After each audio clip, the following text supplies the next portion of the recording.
Arewa Plus.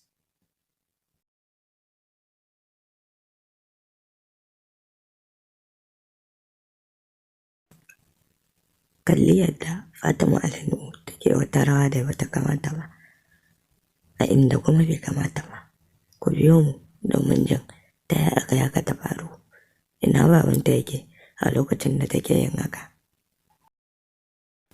Arewa Plus, ku danna mana subscribe idan har yau ka fara zuwa, sannan ka danna alamar ƙararrawar sanarwa domin sani da zarar mun ɗora. Idan kuma dama can kai ma abocin shiga gidan TV nan ne, sai ka danna mana like, ka haɗa da yi mana share, ka yi mana comment domin mu ji menene ra'ayinka, menene ya burge ka a dangane da bidiyon nan. Kamar yadda kuka sani, wannan ita ce Fatima Alinu.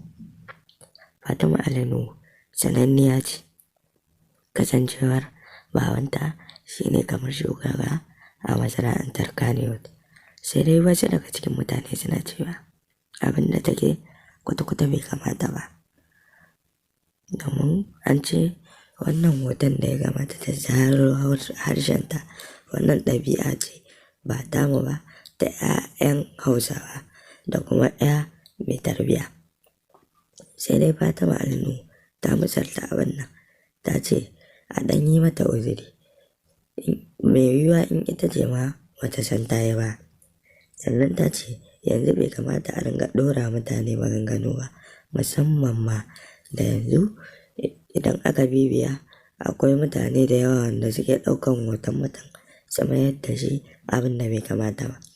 Sannan ta ce wannan rawar da aka ga tana yi, wadda mu saka muku ita nan da ba da daɗewa ba ita ba ce, domin ta ce ita nan gurin bata taɓa zuwa ba, bata taɓa ganinta ba. Babanta ma da muka je gurinsa domin mu tuntuɓe shi mu ji ya aka yi haka ta faru, ya ce shi wannan ba 'yarsa ba ce, don haka yana cewa a wayarwa da mutane kai su san da cewa wannan ba 'yarsa ba ce.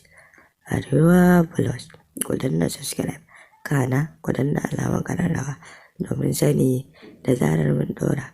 Mun gode.